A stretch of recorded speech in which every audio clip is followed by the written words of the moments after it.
Good morning! Our topic is all about multiplying fractions. So, paano ba tayo nagmumultiply ng fraction? So, ang pagmumultiply ng fraction ay numerator sa numerator, denominator sa denominator. Pwede natin gawin 4 times 10, then 5 times 11. Pero mas madali kung gagamit tayo ng cancellation, kung pwedeng i-cancel lang po. Pag hindi pwedeng i-cancel, wag niyong i-cancel. So, dito, ang pwede nating i-cancel ay yung 10 tsaka 5. So, ang GCF ng 10 tsaka 5 ay 5. Cancel 10, cancel 5. Ang GCF ng 5 tsaka 10 ay 5. 5 divided by 5 is 1.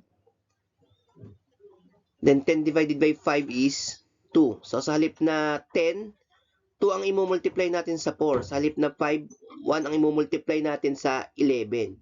So, kaya tayo nagka-cancel para mas madali. Liliit kasi yung imumultiply natin pagka tayo nagka-cancel.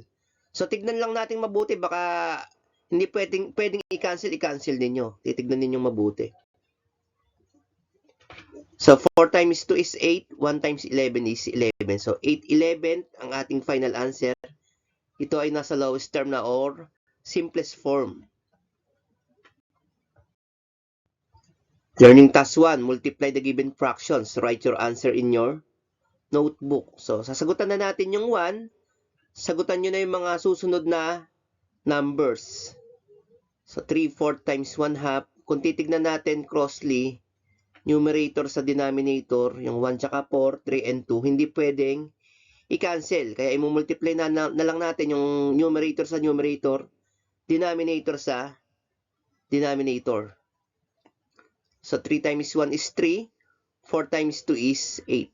3, 8 ay nasa lowest term na. So, that is our final answer. Learning task 2. Multiply the given fractions. Use cancellation method. Write your answer in your notebook. So, sagutan natin yung 1. Kayo na ang sasagot ng mga susunod na numbers. 4 fifth times 10, 11. Hindi natin pwedeng i-cancel yung 4 tsaka 11. So, 10 tsaka 5, ka-cancel natin. Ang GCF ng 5 tsaka 10 ay 5. Di-divide natin yung 5 tsaka 10 sa 5. 10 divided by 5 is 2. 5 divided by 5 is 1. So, the answer is 8, 11. 8, 4 times 2, 8. 1 times 11 is 11. Aside from multiplying fraction by another fraction, we can also perform the following types. So, multiplication of fraction by a whole number. Number 2 is multiplication of fraction by a mixed number and vice versa.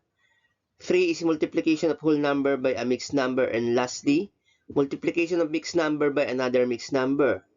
Example number 1, 3 fifth times 8. So, yung fraction, multiply natin sa whole number na 8.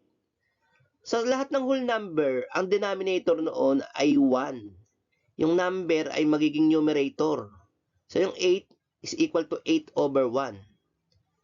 Then, follow the steps in multiplying fraction. Tignan natin kung may pwedeng i-cancel. Wala. So, i-multiply na natin yung numerator sa numerator, denominator sa denominator. 3 times 8 is 24. 5 times 1 is 5. So, the answer is 24 fifth. We can also change 24 fifth to mixed numbers. Example number 2, 5 6 times 3 and 1 half. So, yung fraction, i-multiply natin sa mixed number in 3 and 1 half. So, yung 3 and 1 half, i-convert muna natin sa improper fraction bago natin i-multiply sa 5 sixth. So, ang 3 and 1 half ay equal sa 7 halves. Kasi 3 times 2, 6 plus 1, 7. Then, kopyahin lang natin yung denominator na 2. 7 yung numerator niya. So, walang pwedeng i-cancel. 5 times 7 is 35. 6 times 2 is 12. So, the answer is 35, 12.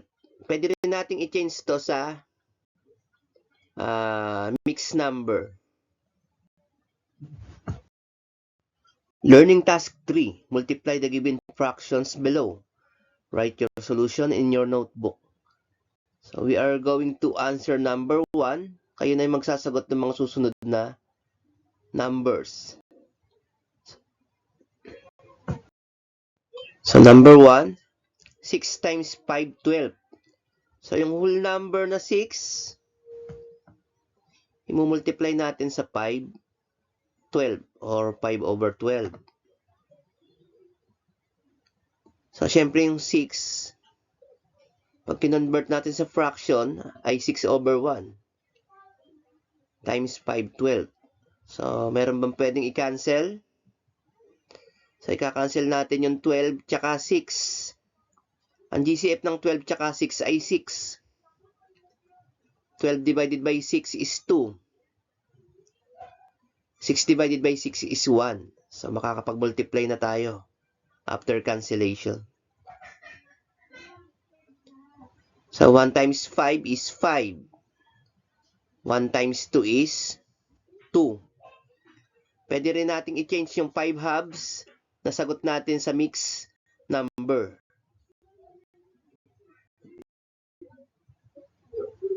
Thank you. Don't forget to like and subscribe. I-hit nyo na rin ang notification bell para updated kayo sa mga gagawin kong math tutorial. Hanggang dito na lamang and God bless po. Thank you.